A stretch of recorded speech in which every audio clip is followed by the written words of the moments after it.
This is the newsroom for Tuesday, May 11, 2021. We're broadcasting to you on E1, Scar TV, NTN, and Tarzi TV in Bartica. In the headlines, the Minister of Housing, Croal, is met with aggression and hostility by foreigners who are putting up an illegal concrete plant adjacent to South Rhineveld Gardens in Georgetown. I'm happy to meet with them, but we're not going to do this with the media present. 25 women are to benefit from a 5-month program on how to launch a business. May's COVID-19 death toll moves to 32 with 4 more fatalities as some Region 10 residents continue to refuse the vaccine. The renovation of Hunter Street is finally completed and will now serve as a 3rd lane. And in sport, swimmers Andrew Fowler and Jamila Sangmugan are selected for the Tokyo Games, and the Ghana Amazon Warriors retain 11 players ahead of 2021 CPL draft. With the news, I'm Fariza Hanif. We're glad you can join us. Days after the High Court ordered that action be taken against the illegal establishment of a concrete plant at Houston Estates adjacent to South Rhineveld Gardens, Georgetown, both the Georgetown Mayor and City Council and the Central Housing and Planning Authority have issued orders urging an immediate halt to the operations. But this is not the first time orders have been issued, and the foreigners who are leading the operation were observed being aggressive and hostile to the housing minister and other government employees. It should be noted that the illegal plant is on a portion of land facilitated by Guyanese Andrew McDacy, and which is leased from the owner Michael Vera of Houston Estates. Kurt Campbell has our story.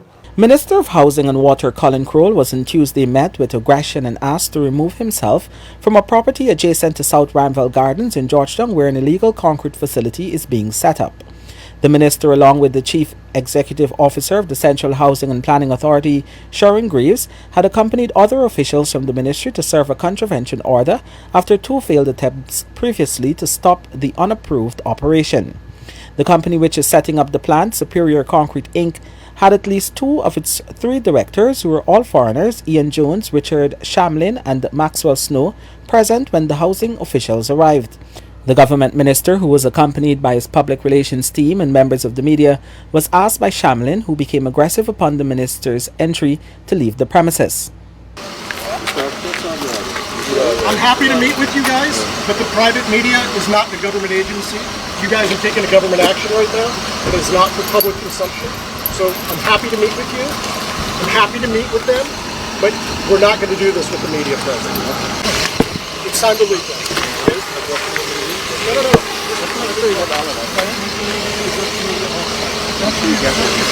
Thanks very much. While the contravention notice was received by Shamlin, he gave neither the minister nor the officials any opportunity to speak. Shamlin jumped into his car and drove off soon after. Croal, in brief comments to the media, explained that the Central Housing and Planning Authority intervened after it received several complaints from residents about the construction of the concrete plant.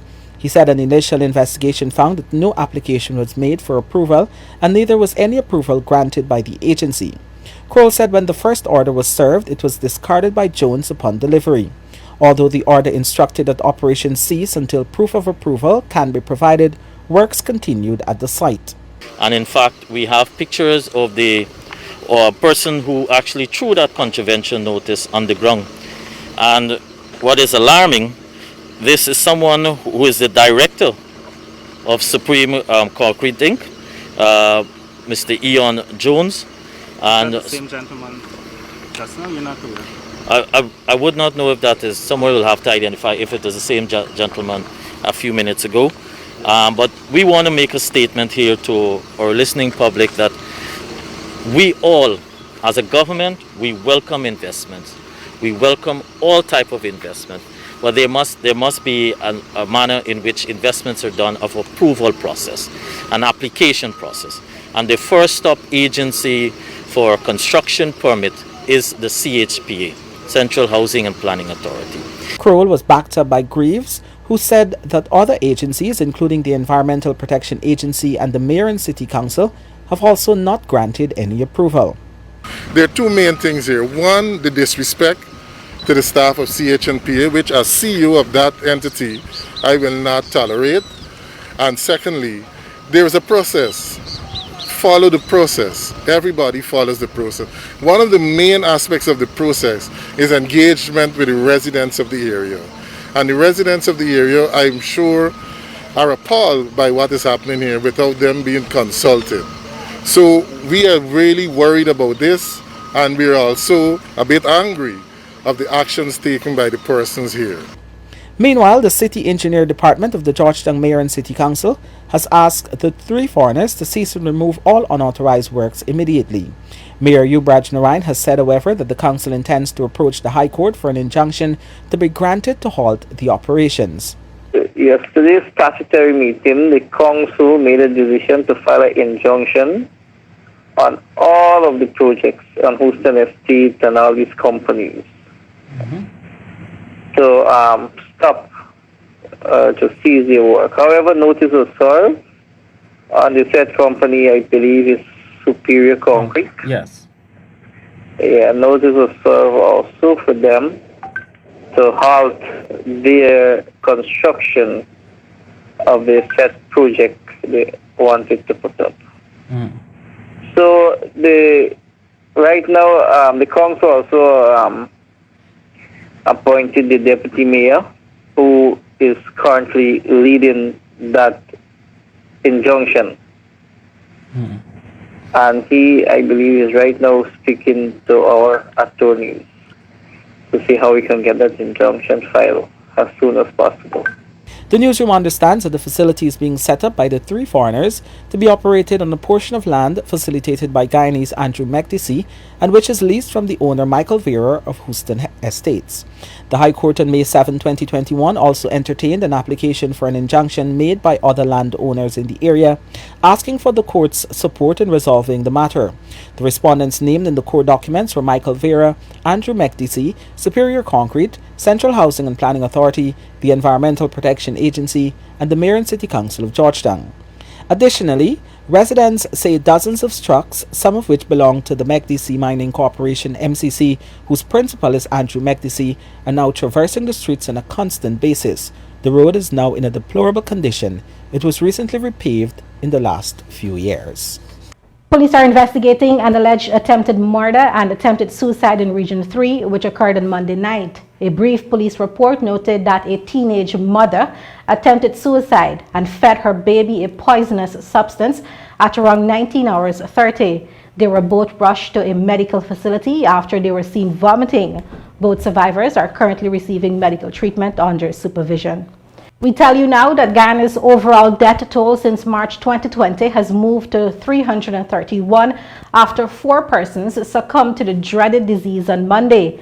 The latest fatalities are a 78-year-old male from Region 3, a 69-year-old female from Region 4, a 63-year-old female from Region 10, and a 66-year-old male from Region 1. The latest fatalities also mean that 32 persons have died for this month thus far, while the death toll in April, which has been Guyana's deadliest month in the pandemic so far, is 66. From March 4, 2021 to now, Guyana has seen a surge in both the number of additional people infected daily and the number of lives lost due to COVID-19. In just 2 months since March 4th, over 129 people died. Meanwhile, the Minister of Health, Dr. Frank Anthony, continues to express concern for the mining tongue of Linden, as it is currently the region with the lowest COVID-19 vaccination rate, with only 9.3% of its population inoculated thus far. The Minister of Health, in his COVID-19 update on Tuesday, expressed worry as he disclosed that there are more than 145 active COVID-19 cases in Linden, with about 5 persons currently hospitalized. But yet, persons are still not coming out to get vaccinated. The health minister said that the myths play a big role in the low vaccination turnout in the area. Well, there's in Region 10, from the outreach that we had, there are people with different myths, misconceptions of the vaccine. So again, we have to continue that education process, and hopefully people would get a better understanding and come forward to get their vaccines. Some of the myths to most people might sound very absurd, but nevertheless, if people hold these beliefs, then we have to work with them to undo them so that they can understand the benefits of these vaccines. One of the things, though, that people would, should understand, that vaccination protects people. vaccination would reduce your burden of the disease. It would reduce the severity of the infection, reduce hospitalization, and reduce the possibility of dying from COVID. So there are many advantages to using the COVID-19 vaccine. As we speak, we have more than 145 cases, active cases of COVID-19 in Region 10. And you have about 5 persons who are in the hospital. And we have also had in the past, we have had deaths from Region 10. So we know that we have something that can prevent this from happening, and that is the vaccines. And therefore, we have to do a lot more work, not only the Ministry of Health, but all the persons with influence in Region 10 and in other regions as well, to talk to people, to encourage them to get vaccines, because by doing that, we are going to protect people and we are going to save lives. Still ahead in the newsroom, 25 women to benefit from a 5-month program on how to launch a business, and Hunter Street reopens as a 3-lane road. Stay with us. You're watching the newsroom. Through a joint partnership with the United States Embassy in Georgetown and We Lead Caribbean, 25 women in rural areas of Guyana, including Venezuelan migrants, will benefit from a 5-month program to assist them in launching a business that will contribute to the economy, build back better communities, and change their lives. Shikimade has the details.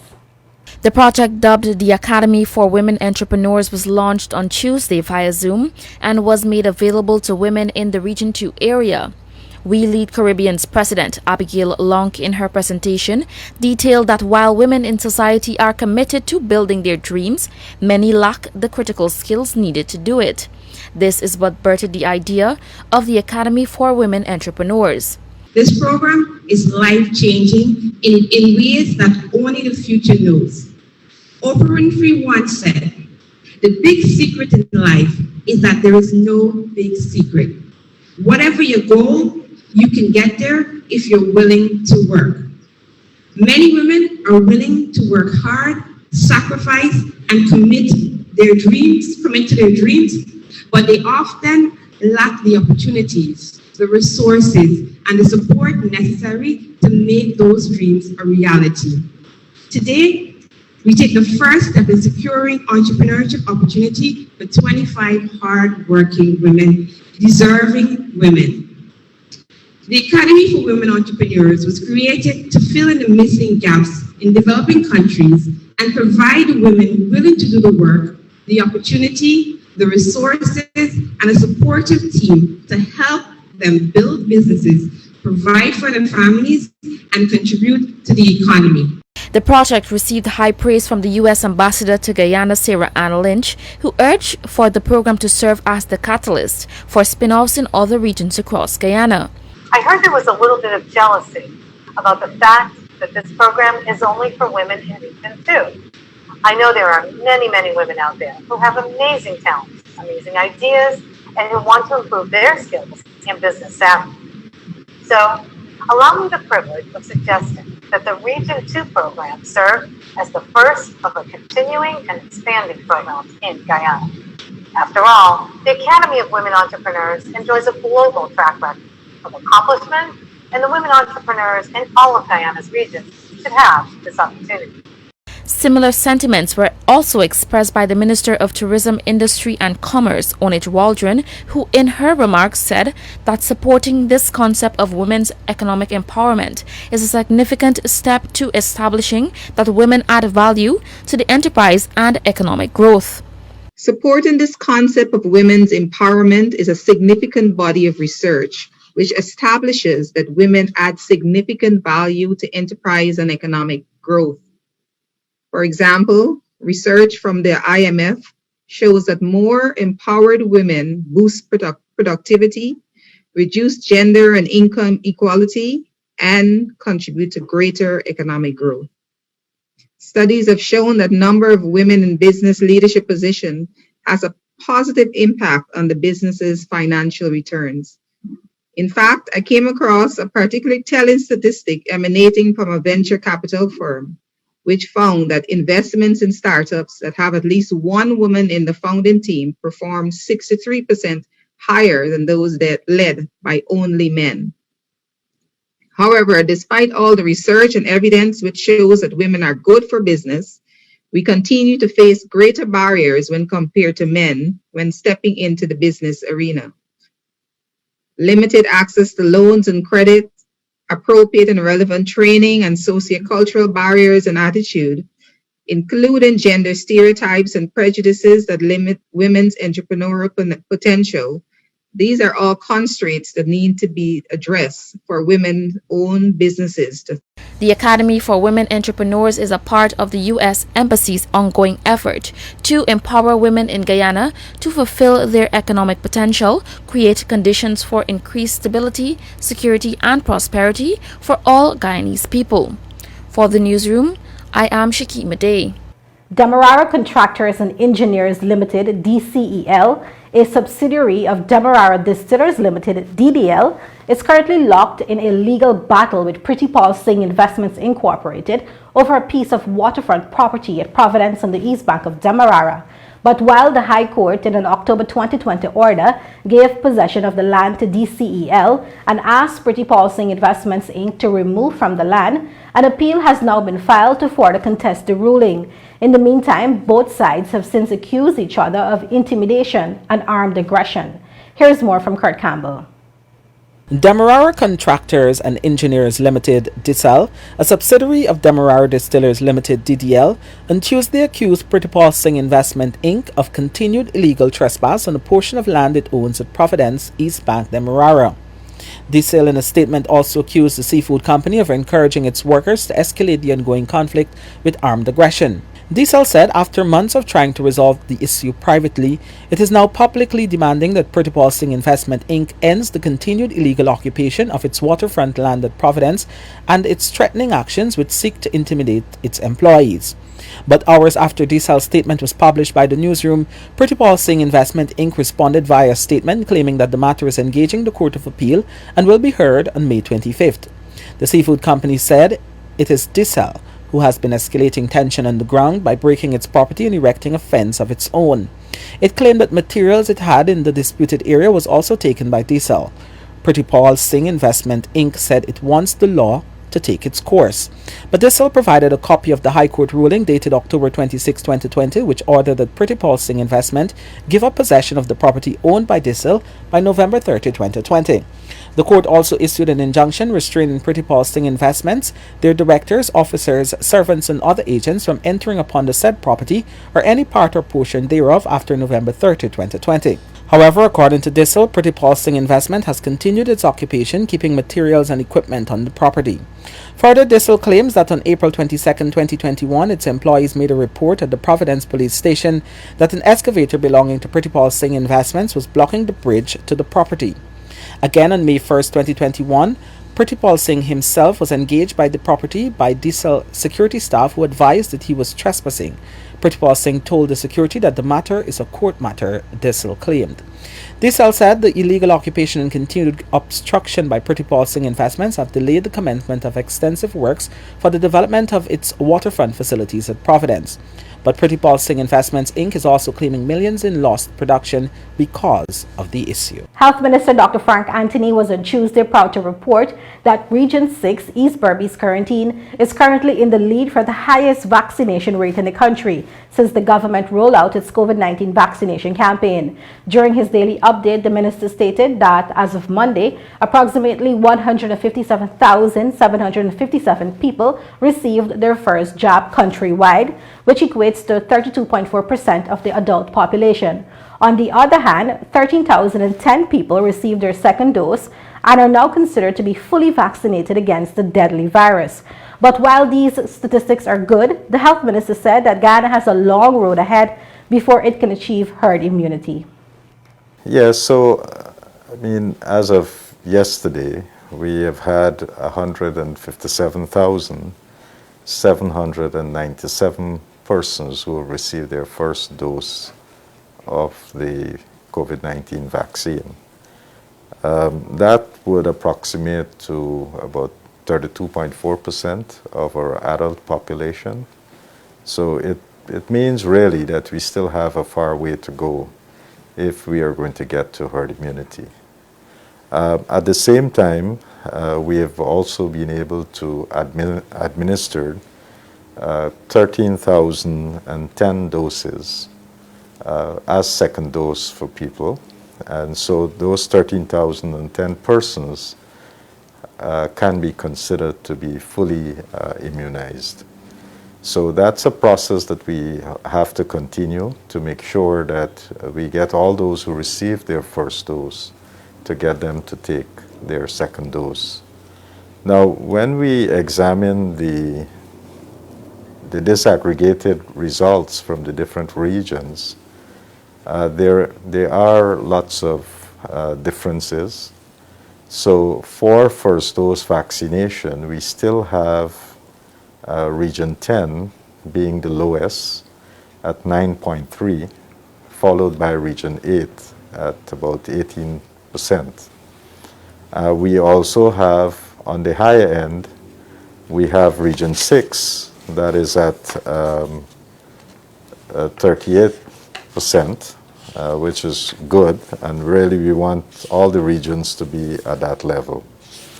So there are discrepancies, well, not discrepancies, but there are variations in the uptake of these vaccines.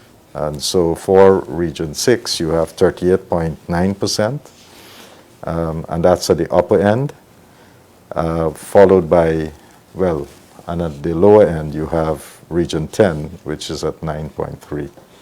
So we have to work very hard to get people to understand the importance of getting their vaccines.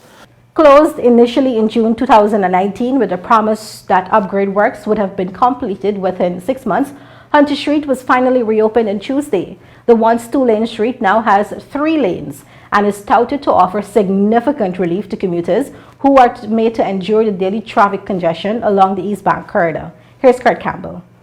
Hunter Street, one of the main access roads from the East Bank corridor into Georgetown, reopened to vehicular traffic on Tuesday after upgrade works totaling $150 million were completed. The former two-lane street, which had remained closed for several months, forcing drivers to use community streets as a detour, has now been reopened as a 3-lane road. The government, the traffic department of the Guyana Police Force, and residents believe that this will go a far way in easing the traffic congestion experienced on a daily basis along the east bank of Demerara. Apart from delays imposed by poor works being executed by the initial contractor Surrey Paving and Ideal Engineering, variations to the project also caused some delays. Minister of Public Works Juan Edgell said the variations on the road included the construction of culverts in seamless connection to Mandela Avenue. Notwithstanding, Edgell said with the termination of the first contract and the hiring of a new contractor, Vera 66 Logistics, there were not any cost overruns. Number one, we would like to thank you, the people of this community, for your patience. I did come as minister and listen to your complaints. Your inability to access your own yards, the piling up of the mud, the flooding, because things were not going right. Thank you for your patience. Thank you for your understanding. And today we have that fix. Apart from the construction of new concrete drains to address the issue of flooding and road widening, the height of the road was increased and new pavements were constructed along with other geometric improvements. With work already started, the minister promised to have the road fully lit with street lights. He said the community street in Alexander Village in West Rampelt, which were used for detour purposes over the last year, will also be repaired within the coming week by the ministry's Force Account Unit.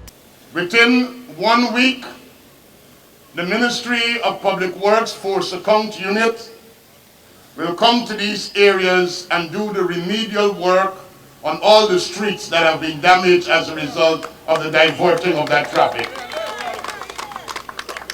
So that's the second thing I want to indicate. Thirdly, the intent in this project is that all the drains on the left side of where I'm standing is to be covered with grills, like you would have seen at the top and at the bottom, to ensure that our children and other users don't end up in the drain in any accidental manner. He said too that more permanent and durable markings will be added to the road within a few weeks by the contractor. He made a special appeal to motorists to use the road with care and caution and to ensure that the safety of themselves and other vehicle users, pedestrians and cyclists are maintained. Minister Edgell said he's proud to know that the ministry took a chance with Vera 66 Logistics, which had never built a road before, to complete the project. What do we want? In Guyana's modernization, do we want the contractors from Trinidad and from Jamaica and from the United States and from China to do all the work? We have to develop local capacity. And without apology, the PPPC administration will continue to facilitate the development of local capacity so that our local people can participate and benefit in Guyana's modernization and transformation project. The initial contract of $86.6 million was awarded in May 2019 to Surrey Paving and Ideal Engineering for the geometric improvement of the street, which included raising the level of the road above the drains to prevent flooding and the upgrade of the sidewalks. The works were initially slated to conclude in December 2019. With the termination of that contract, Vera 66 Logistics was hired to complete the road at a cost of $99 million. In total, $150 million were spent. When the newsroom returns, the financial, weather and bridge reports along with sport.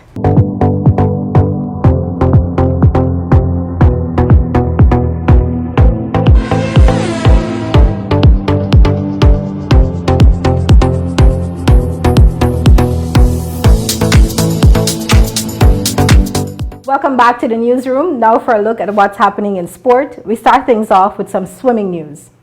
Andrew Fowler and Jamila Sanmugan will be Guyana's two representatives in swimming at the upcoming Olympic Games in Tokyo. President of the Guyana Amateur Swimming Association, Dwayne Scott, confirmed to the newsroom sport that the two are the universality selections for the event. The universality places typically allow for smaller nations and those with developing swimming programs to send athletes to the Olympics. The main Olympic qualifying criteria set up are A and B time standards for athletes to qualify.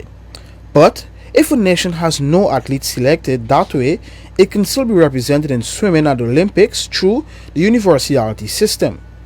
In the lead up to the selection of Fowler, there was a debate over whether he or Leon Seaton Jr. should get the nod to make the games, but Scott indicated that the delay in naming the selectee was because of following due process. At least being selected for the Olympics, usually athletes who would have participated in the World Championships, they would have accumulated sufficient FINA points and would have demonstrated their current physical stature to perform. Currently, we have two male athletes at that in that category, which is both Andrew Fowler and Leon Seaton. Leon Seaton, who was on the scholarship, have continued to show improvements in his times. Andrew Fowler, on the flip side, would have been back in Guyana and struggling with the pandemic and fighting to improve his performances. He would have been injured, and so there were some challenges. Fortunately for Andrew, based on his times, he would have accumulated the most FINA points. It didn't make an automatic selection because the process was complicated by FINA saying the athlete who we felt at the time is the most active and the fittest to be at the Olympics. It requires some discussion and deliberation. We came to the conclusion via vote at the council level that based on the FINA point system, which was the initial request by FINA, we would maintain that position of having Mr. Fowler be the selection for the Olympics. So the issue is not a controversial one. I think what was misconstrued is the fact that we have to go through a process that is guided by the Constitution. And in doing so, it might appear as though we're delaying stuff, but as the president, I cannot unilaterally make a decision. I have to be guided by the technical committee and the council, and we went ahead through that process.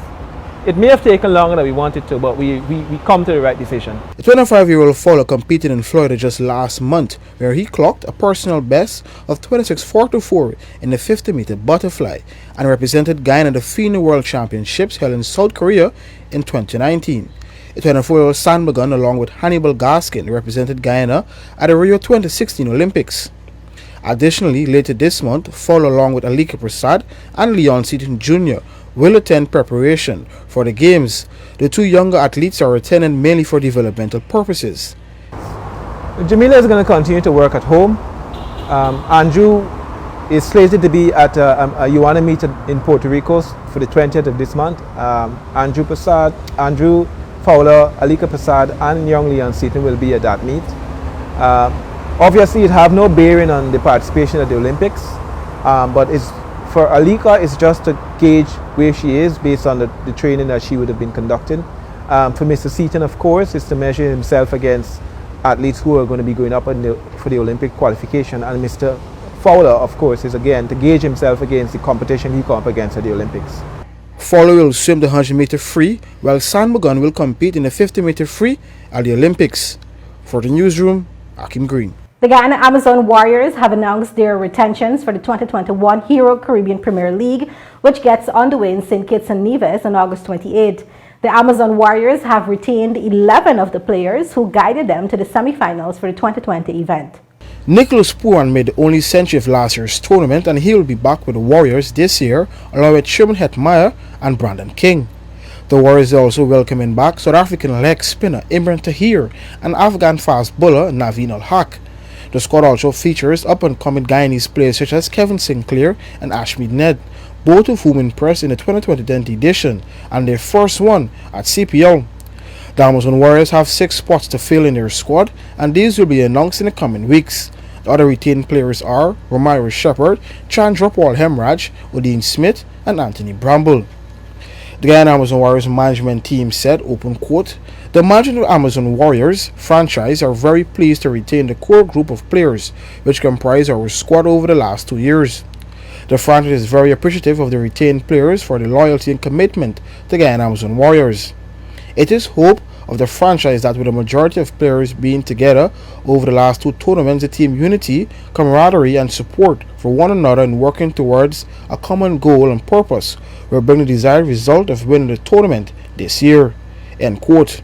CPL Draft 2021 is tipped to be held later this month. For the Newsroom, Akim Green.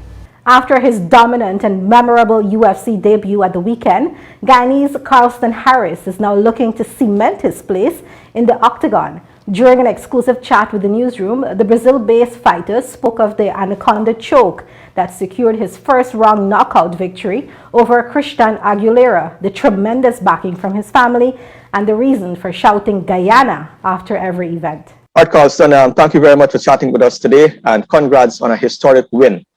Just reflect a bit on the emotions you felt when you saw the referee was going to make a decision in your favor. Okay, first of all, good evening, and it's been a pleasure, doing this interview with you. Yeah. Well,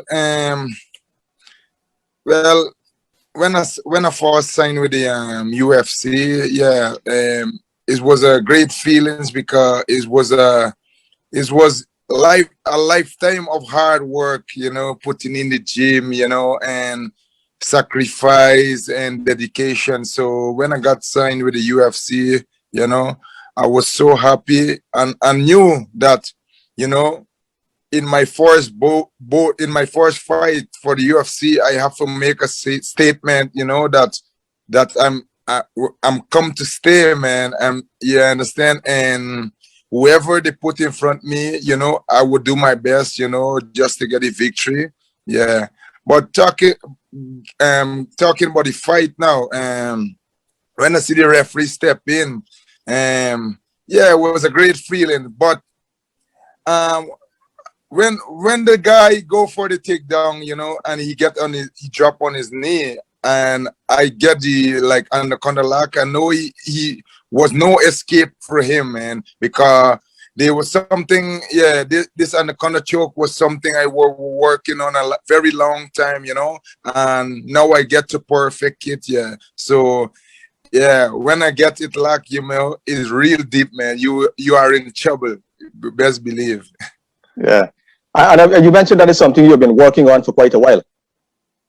Yeah, because I have a training partner at my gym, so you know, his record is like 20, 25, 26 submission for anaconda choke. So he taught me technique, you know, and you know, I was working on it, you know, just to perfect it, man, and I executed, you know. Saturday night you saw it.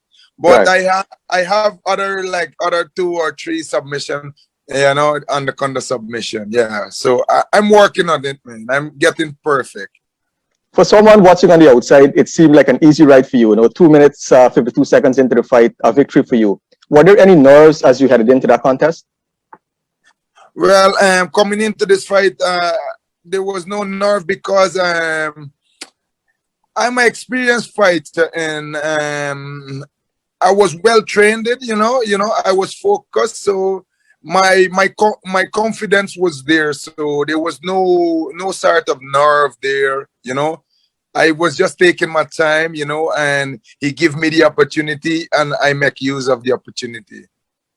What does this victory mean to you personally and by extension your family, who has been very supportive of you? Well, this victory, you know, is everything for me, man, because when I left Guyana, I left with the intention, you know, to change my life and, you know, to give my family a better life. So I'm here doing this, you know, for my family, you know, to give them a better life, because, you know, growing up as a child, you know, life wasn't easy. So, you know, I always want to give my mom, you know, a better life, you know, because, yeah, she worked hard to maintain us, you know. She work as a domestic, she clean, yeah. So yeah, I'm doing this, you know, just to give her a better life, you know. And yeah, and I get the chance to get in the UFC, and now my new journey just started, man. You mentioned some struggles. After that fight, you did talk about some days going without meals. How difficult were those days, man? Yeah, that was difficult because growing up in a single parents home, yeah, was difficult because my mom, you know, is 10 children and, you know, working as a domestic, you know, not every day you could put food on the table. So it was difficult, you know. That's why, you know, I always wanted to do things, you know, just to change of life, man. I remember after that fight that you gained entry into the UFC, you were shouting Guyana. It was the same after this contest. Is this a case where you're on a mission to let the wider world know that, you know, Guyana is your homeland and sport is just that platform that you're using to make it happen and promote the country? Well, I'm doing this, yeah. Why I shout Guyana? Because a lot of people, you know, I've been traveling a lot of places, and people ask me like where I'm from. I told them I'm from Guyana, and they're like, "Oh, Guyana, French Guyana." I said, "No, Guyana was the British Guyana, and since independence, it's just Guyana." And where is Guyana? I said, Guyana is a small country in the South America. So that's why every fight I win, I make it my duty, you know, just to, you know, shout Guyana, you know, like to people get to recognize Guyana, because Guyana is a country and, you know, people have to recognize Guyana. And Guyana is my country, where I born. There's my roots, man. So you can't forget your roots. Saturday night, who didn't know about Carlston Harris? They knew about him that night. That must be a very good feeling, knowing that you have the backing of the entire country. Yeah, yeah, man. Knowing that, you know, my fellow Guyanese, you know, supporting me and cheering for me. Yeah, it's a great feeling, because, you know, I just feel that energy, you know, that homeland energy. Yeah, there's no better feeling, you know, that your homeland are cheering for you and recognize you, you know. It's a great feeling. And I'm doing this, you know, just, you know, to like inspire the youth. So in the future, you know, Guyana could get many fighters in the UFC, not just me. Yeah. But me would be the first of many to come. What's next for Carlson Harris? Well, first after the fight, you know, like I hurt my ribs because, you know, like when I go for the body lock, you know, I hurt my ribs. So when I get back to Brazil, I have to do some medical checkup. So because in the UFC is so professional, everything you have to get medical clearance. So after my medical clearance, man, I will talk to my manager and we will see where we go from here. But, you know, I want some competition, man. Just, you know, show people I'm here to stay, man, in the UFC. For the second straight year, the Carifta Games, the annual athletics competition featuring the best regional junior athletes, has been cancelled. Akim Green has more in this report.